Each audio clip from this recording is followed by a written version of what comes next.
Thank you so much. I am incredibly honored on behalf of so many others whose efforts and energies have brought Teach for All to life, to accept this award on behalf of the incredible social entrepreneurs who are building these movements in 36 countries around the world and growing very quickly, on behalf of the incredible recent college graduates who decide to channel their energy in this direction and teach their hearts out for 2 years, but then never really leave the work.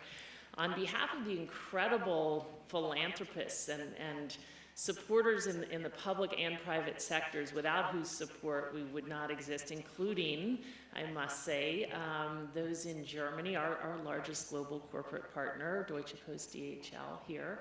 And just on behalf of all of the incredible educators and officials without whose support we really could not do the work. It is a true privilege. I mean, those words were just so beautiful, President Van Rompuy, and to receive this kind of recognition in the line of the incredible honorees who have come before is just, it's just so much appreciated by myself and all of us across the Teach for All network.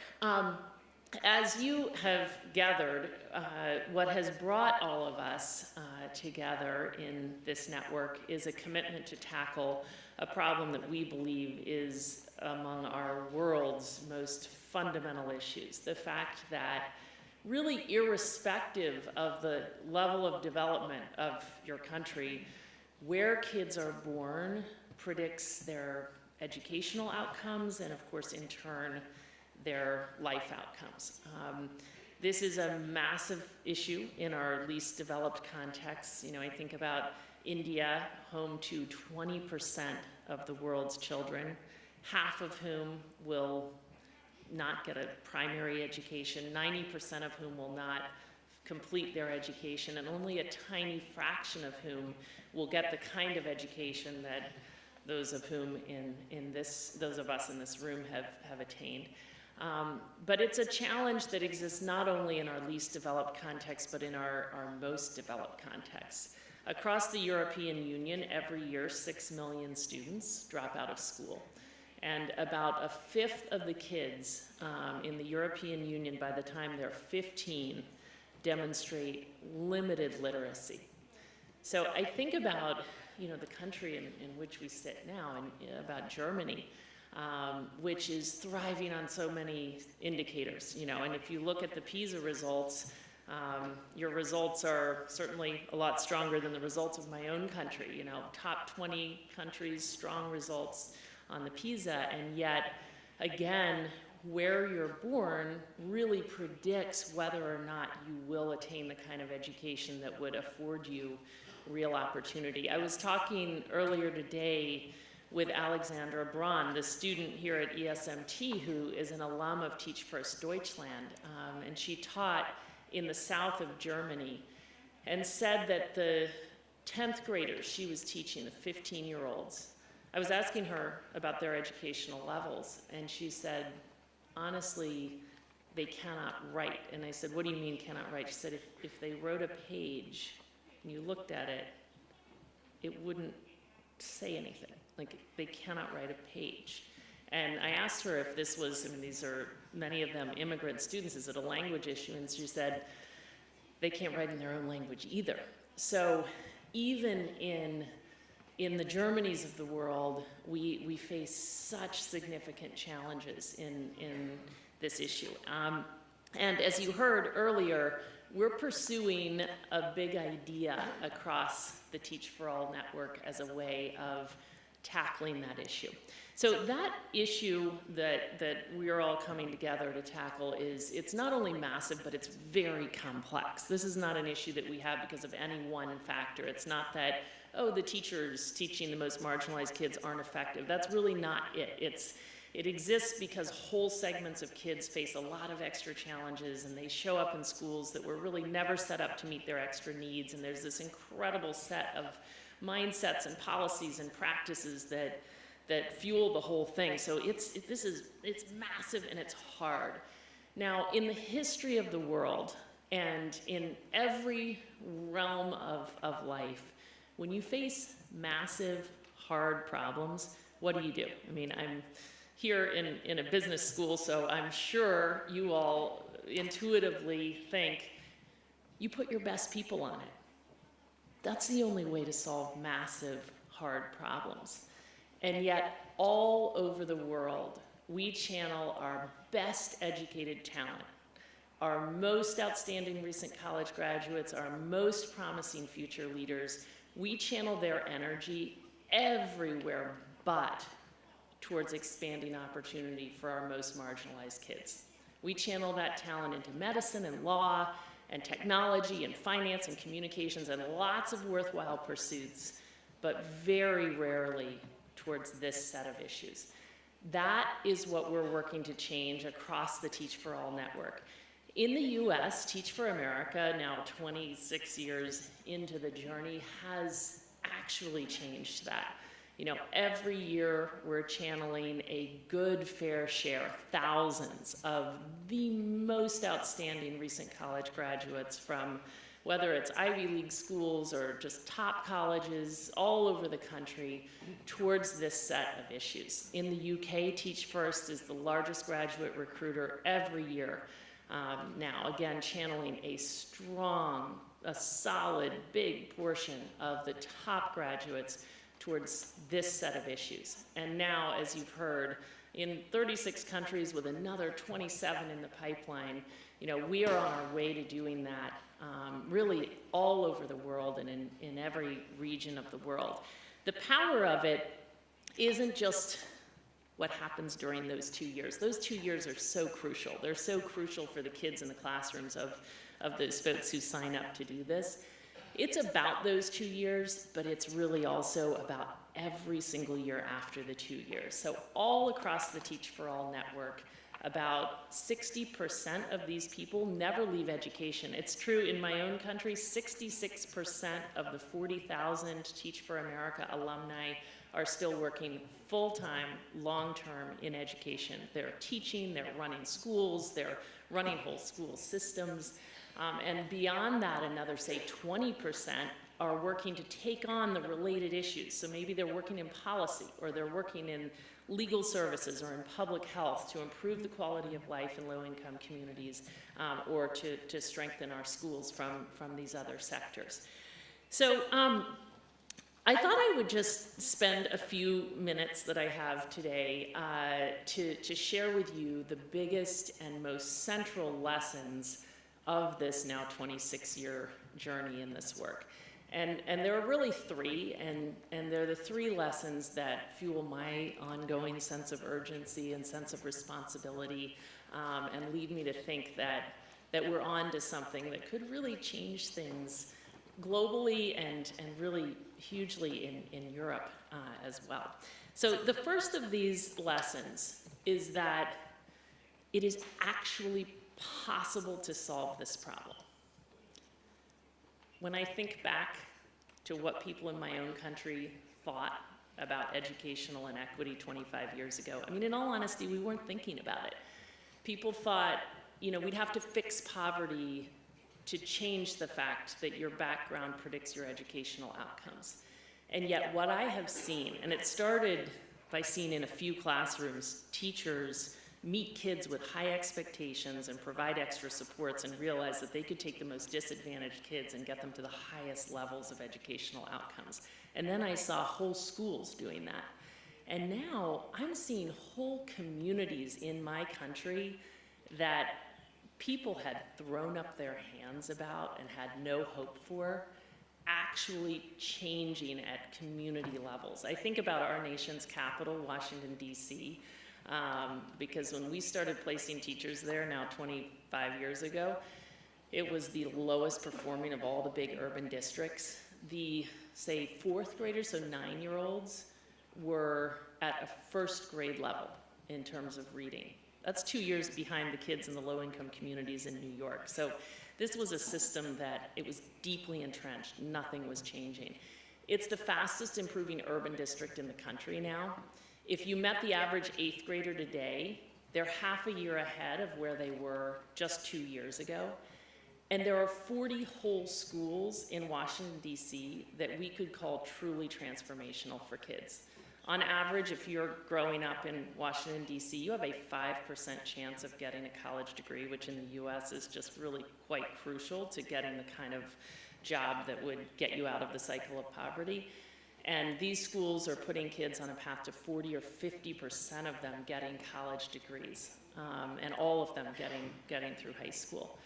So I've seen at a community level what's possible. I think about New Orleans. I mean, I could tell 15 more stories, but just quickly, I mean, New Orleans had kind of third level country results, honestly, when we started placing their 8th graders on average reading on a 2nd grade level. People had no hope for New Orleans. It's just such a deeply entrenched set of issues. But the graduation rate in New Orleans has gone from 56% graduating from high school, meeting a very low bar.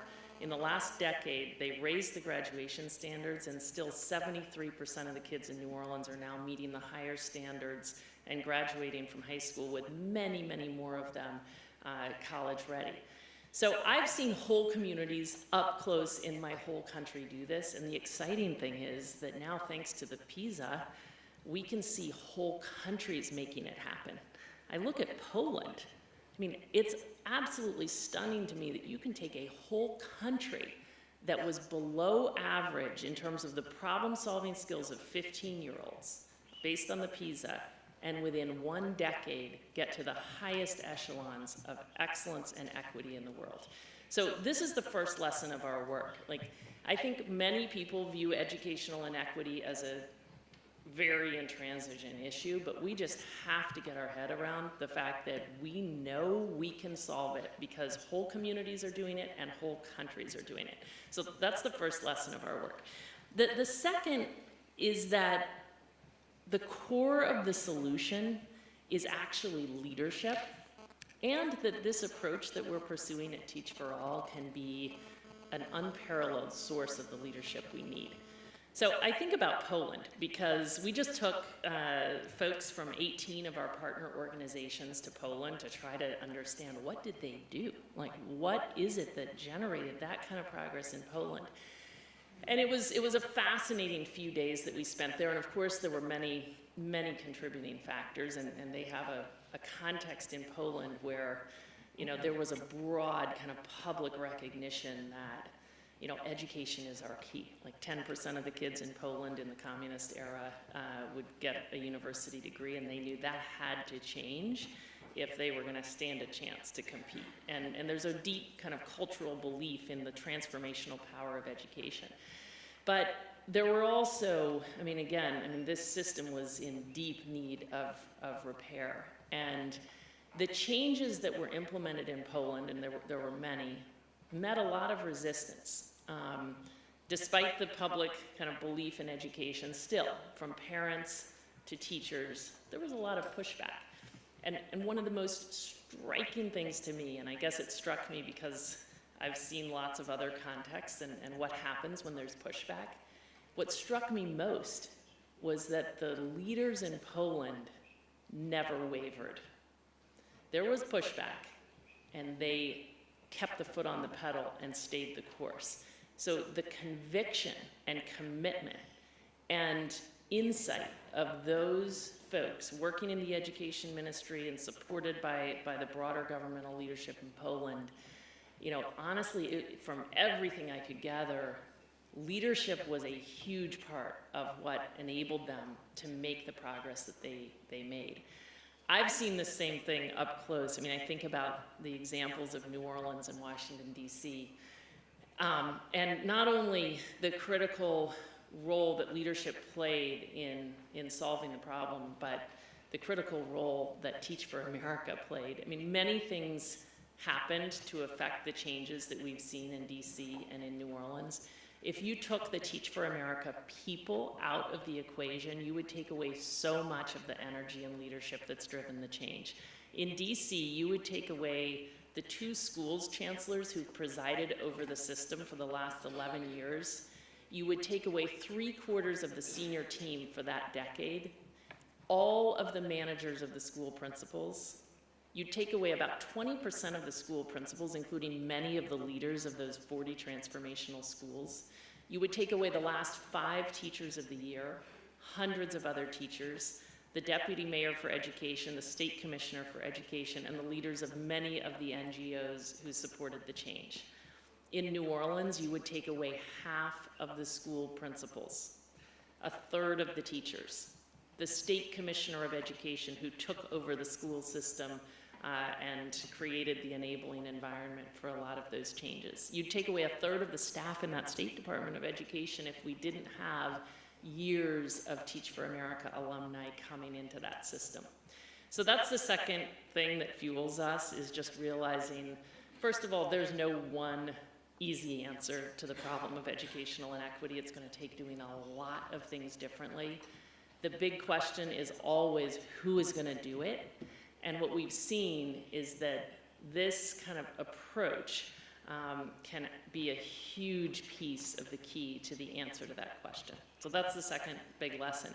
And the third is something that I wouldn't have ever anticipated, I would say, if I went back, say, 10 years ago. And it's something that I've learned through the Teach for All part of this journey. When I think about where I was 10 years ago in the US with my head down, thinking we have a massive, massive challenge here and not thinking about the rest of the world at all. I really came into the global piece of this work very unsuspectingly, in that there was just something in the water in the rest of the world, and within 1 year I was talking to 13 people from 13 different countries, from India to Germany actually, who were just determined for one reason or another to tackle this issue in their countries through adapting the approach that Teach for America had been using. And these people were looking for help, and one thing led to another, and that's why we now have the Teach for All network. But I think about, actually, one of the first people I met in this is an extraordinary woman who ended up starting Teach for India, and she found her way to my office in New York and somehow convinced me to come to India and visit her. And I still remember getting on that plane with a lot of self-doubt, because I was just thinking, countries are so different, education systems are so different, and India is so different from the US, so what am I gonna have to say? And in that week I spent in India, we visited many schools, and I couldn't get over what I saw as I sat in the back of classrooms. Because what I realized was that the existence of the kids from the slums of Mumbai who were sitting in these government schools was so much more similar to the existence of the kids in, say, public schools in New Orleans than it was to the existence of the most privileged kids in India. And therefore, the solutions for these kids was actually much more similar than it was different. That insight has been kind of reinforced every day, not just for me, but for all of us across the Teach for All network who come together and realize that, our countries are so diverse, there's so many differences around the world, to state the obvious, but that the roots of the issue we're addressing, the roots of educational inequity, are eerily similar. That's really depressing. Like, you start thinking we're fighting the forces of gravity. But there's an incredible silver lining in this, which is that it means the solutions are shareable. So what I've realized in the last few years of the work at Teach for All is that taking a global approach to this work can hugely accelerate progress. So just imagine a world where virtually every country one day are channeling a good fair share of their nation's top talent towards this issue, cultivating their leadership, their innovation, but ensuring that they're all learning from each other, so that instead of having all these folks kind of living in their own bubbles, reinventing wheels, we're actually coming together, inspired by the diversity of our countries, which is so crucial to innovation, but sharing solutions and learnings. We have the potential to seriously accelerate the pace of change. So it's those 3 lessons that really, come together for us to lead us to have just tremendous amounts of energy to, as you all called upon us to do, keep working to take this to the next level. We are really in the very early days of this global, are onto something that we believe could, over the coming decades, make an incredible difference. We're particularly excited about the possibilities in Europe. There are currently 13 Teach for All partners in Europe, with another 7 in the pipeline. They're fielding about 5,000 teachers in high-need communities. We're already seeing the alumni do incredible things. I think about Max Heimendorf, who was one of the first Teach First teachers in the UK, who's now leading a school in London that if you ranked all 3,600 schools in the UK, it would be number 30 in terms of highest poverty. 65% of the kids are from the lowest 1% in terms of income level. This school's results look exactly like the results of the most exclusive private school in London. Literally, this has been a long-term project. He's been building this school for a decade, and he's created a school that will get the most disadvantaged kids in London into the most selective universities in the UK. So he is showing us what is possible. I think about someone closer to home here, an alum of Teach First Deutschland named Tim Brecker, who became convinced that fueling the entrepreneurial spirit and kind of business acumen of his kids was a huge key to their futures. And he started a social venture, which is basically supporting kids to run student businesses within their schools, and thus teaching them, it's called Student Firm Network, and they're creating these snack selling shops within schools and teaching their kids in the process real world skills. So we're just getting started here in Europe. Most of our partner organizations are within their first 5 years. There's clearly so much need across Europe and so much potential to impact the continent. We're very excited to be working with the folks at the European Commission and to sort of inspire